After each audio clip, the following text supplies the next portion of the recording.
Nature is painting for us, day after day, pictures of infinite beauty, if only we have the eyes to see them. These miracles of nature do not seem miracles because they are so common. If no one had ever seen a flower, even a rose would be the most startling event in the world.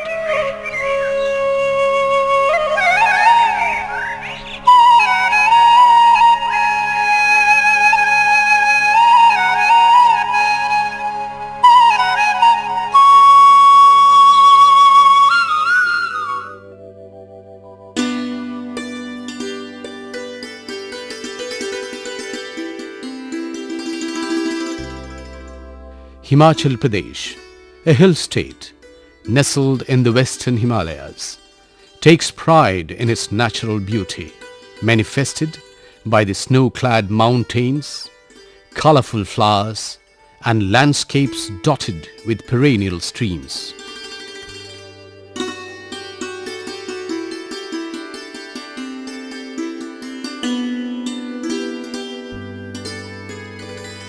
The traditional hospitality and friendly society have added to the natural attractions of the state, making it one of the most sought-after tourist destinations.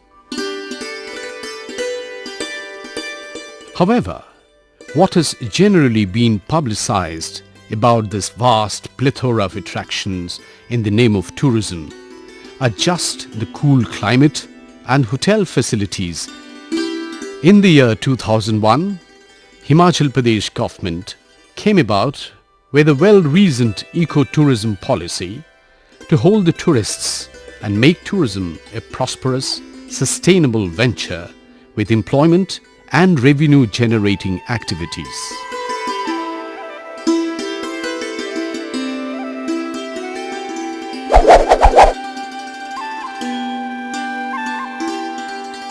The concept of ecotourism is relatively a new concept. Basically, it was a reaction to the conventional tourism.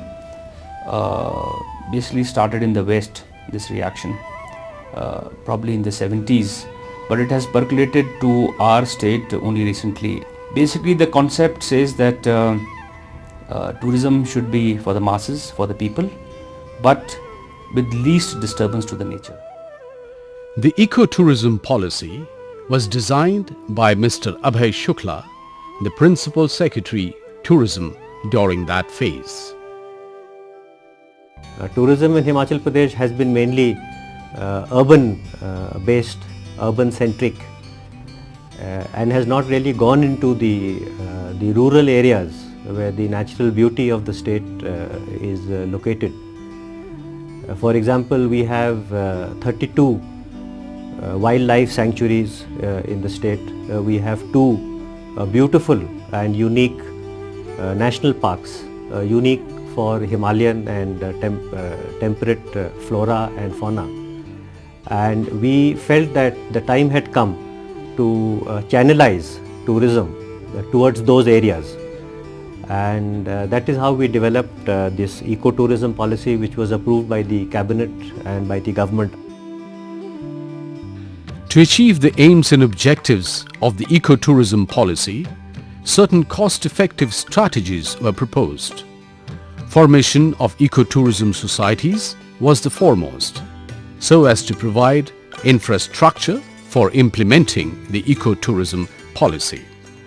The societies were formed having Chief Conservator of Forest as a Vice Chairman, the Finance Secretary, Managing Director Himachal Tourism, Director Himachal Tourism, Member Secretary Pollution Control Board, 2 non-official members involved in environment conservation and Conservator of Forest as the members of the society.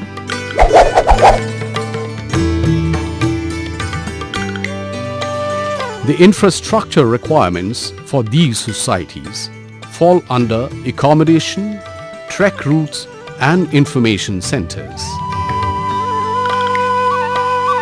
To begin with, low-cost temporary sheds with tin roofs were set up as information centers and trek routes commenced from there.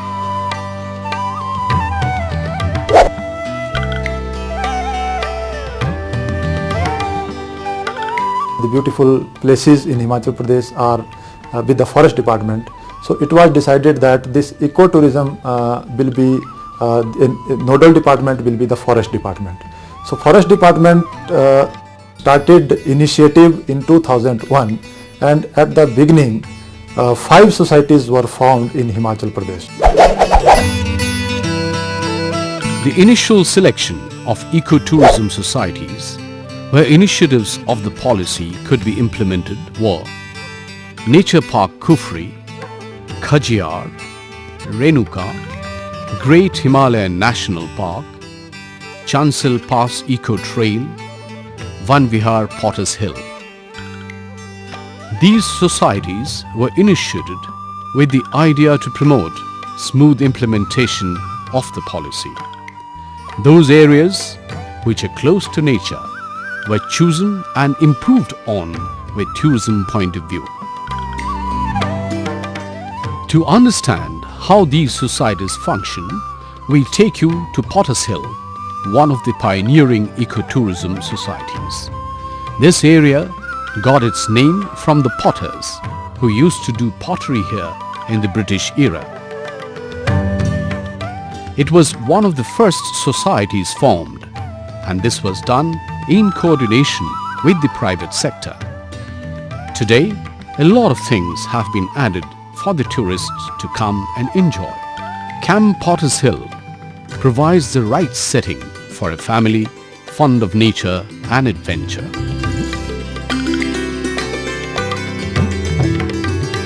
Camp Potters Hill has kept the accommodation very basic. The tents are for the adventurous people and the huts for those looking for luxury. Trees and wilderness surround the huts and tents. This provides a true camping experience.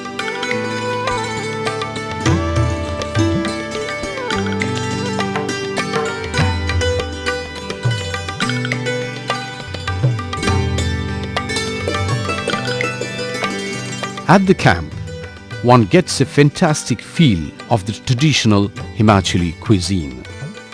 The emphasis is to give the true feel of the place.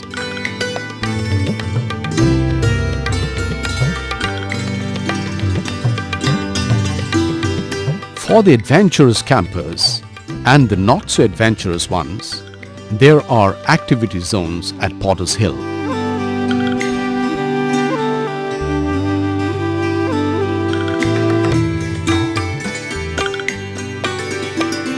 The adventurous zone has wrestling, rock climbing and outdoor games.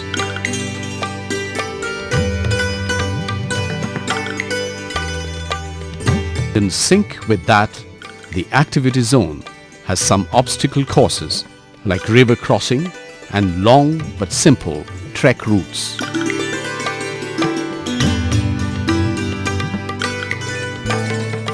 The staff that we have here are all from villages around us.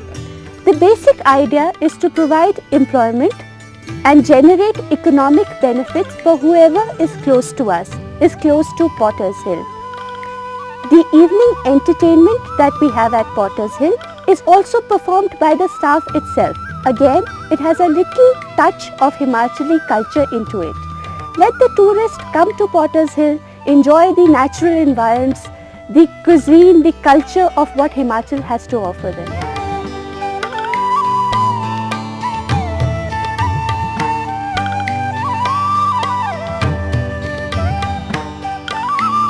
From the watchtower at Potters Hill, you can see the transition zone between the Cheel pine and the Deodhar pine.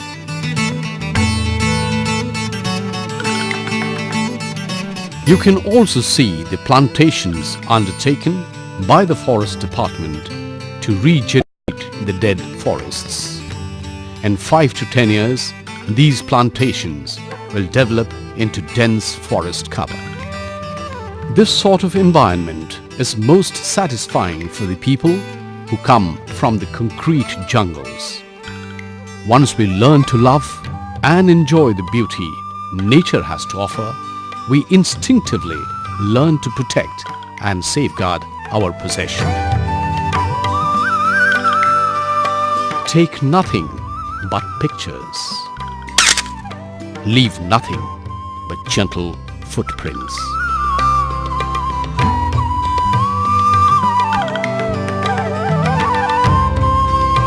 Ecotourism helps in the conservation of forests and preservation of forest produce, especially herbs, medicinal plants, ferns and other valuable properties.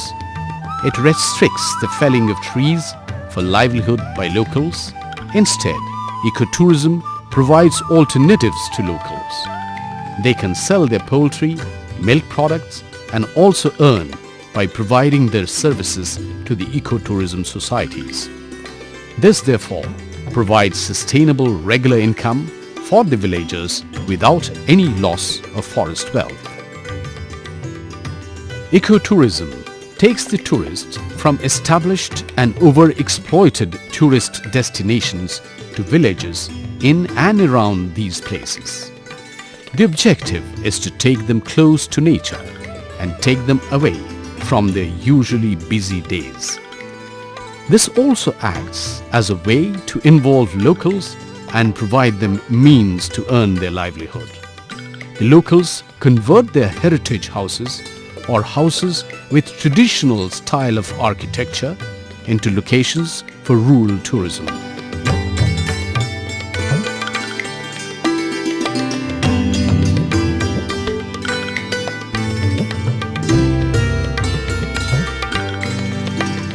ये मैंने छोटा सा guest house भी बना रखा है ना जी, और यहाँ पर हमारे टूरिस्ट के ठहरने के लिए जो रेट्स हैं बिल्कुल रीज़नेबल रेट्स हैं, गवर्नमेंट के अप्रूव्ड रेट हैं 350 पर डे। और अगर कोई ऑर्डर देता है खाने के लिए तो वो हम उसको सेपरेटली चार्ज करते हैं और बड़ा रीज़नेबल चार्जेस होता है उसका भी, और उसमें वो घर वाले ही सारा अरेंज कर देते हैं। नहाने के लिए गर्म पानी चाहिए वो गर्म पानी प्रोवाइड करते हैं, ठंडा पानी चाहिए ठंडा पानी प्रोवाइड करते हैं, और कोई स्पेशल चीज़ उनको बाहर घूमने के लिए जाना तो गाइड भी प्रोवाइड कर देते हैं। The benefits of ecotourism will percolate not only to owners of the houses but also to the rest of the villagers who involve themselves in cooking, cleaning and also those who make traditional Himachali handicrafts and sell them.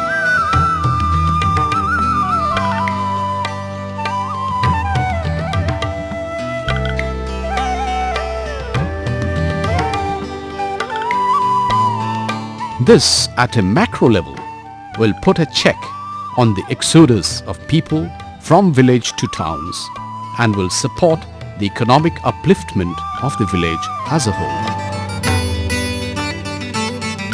The conventional mode of tourism is not sustainable. Firstly, it is very expensive.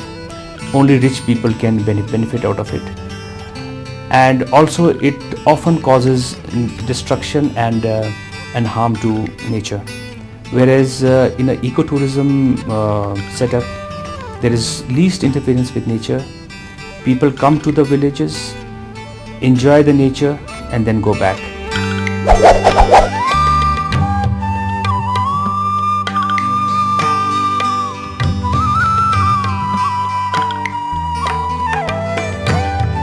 We came to visit the north side of India because of the mountains and all the trees around here. It's a very cultural area, and it's area we like to visit.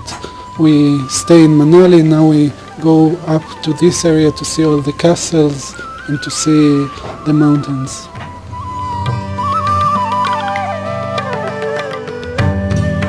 To save the Himachali culture and heritage villages came about as a part of ecotourism. One such example is the village of Pragpur. This village also exhibits the correlation between the public and the private sector for the success of ecotourism. None of my efforts in creating village tourism would have been possible without a close cooperation with government.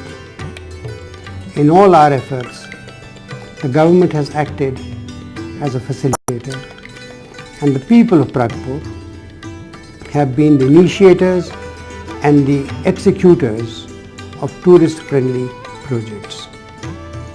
We got the government to accept our little village to be notified as a heritage area. This gave Pragpur the distinction of becoming India's first heritage village. Pragpur takes the tourists to explore the rural areas in Himachal. Judges Court in the village is a heritage property. It has widespread lawns where you can go for long walks and unwind. This place is away from the chaos of city life and is a perfect break after a hard time at work. It is a complete getaway from the hustle bustle of city life, an amazing experience close to nature.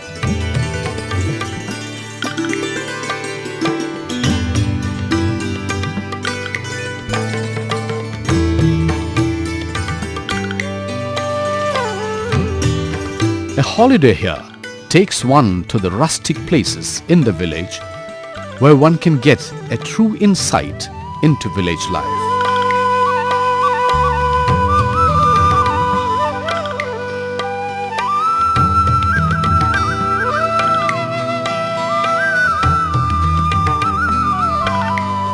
For me, it's very important when I travel that I also go to places that are not big tourist places and are not exploiting nature around me. So that's one of the reasons why I come here.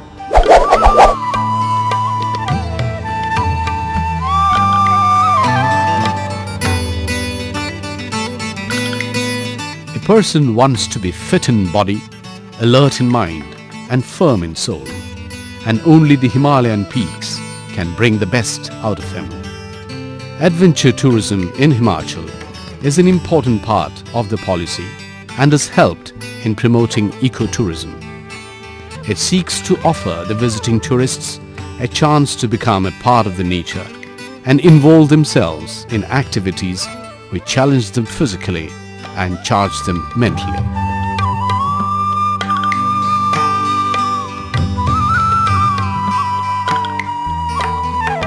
Ecotourism is when we use the natural resources in the form it is there, or man-made things like culture and heritage and other things, architecture, it is the way it is.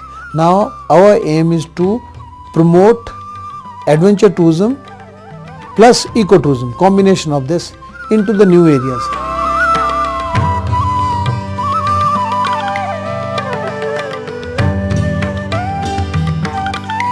The Directorate of Mountaineering and Allied Sports are promoting adventure tourism and enhancing the concept of eco-adventure by providing well-devised short-term courses in mountaineering and allied sports to youth.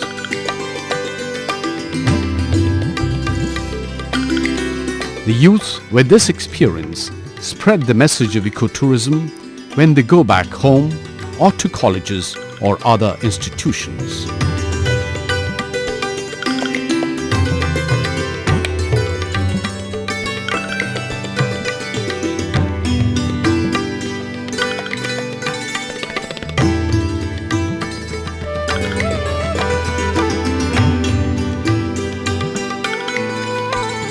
Together, heritage and adventure tourism have added value to the concept of ecotourism.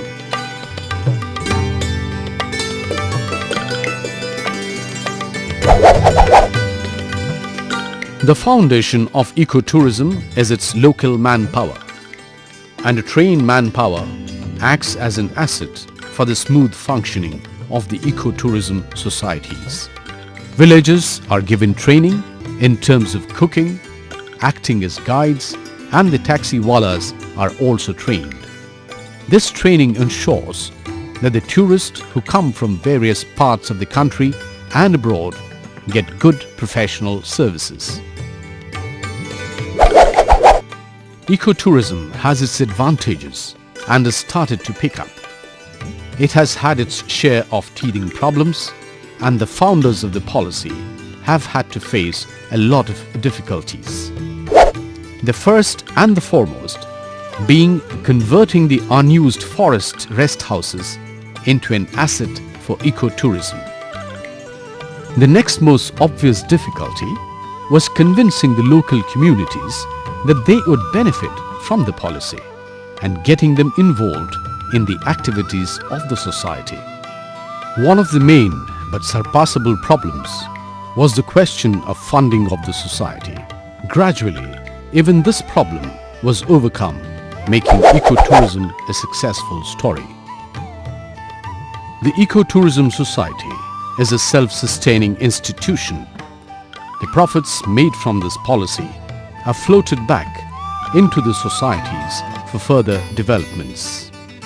The revenue earning process of the society is very simple. The biggest chunk of the revenue comes through the areas leased out to private entrepreneurs. Daily visitors, or those who come for a few hours, are charged a small amount for entry into the societies. Greenhouses have been set up throughout the state, and orchids and other beautiful flowers are raised and sold. These earnings are reinvested in the same area for improving the infrastructure, road facilities, signages and nature trails.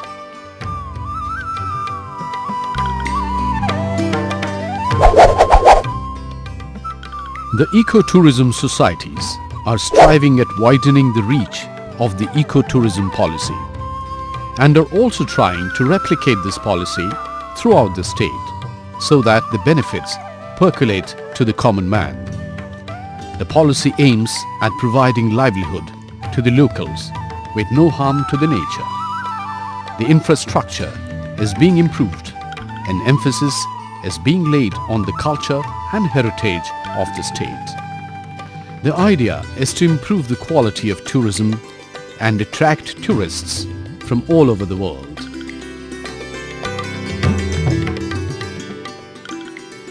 The motive now is to replicate this policy throughout the country and make tourism an experience close to nature.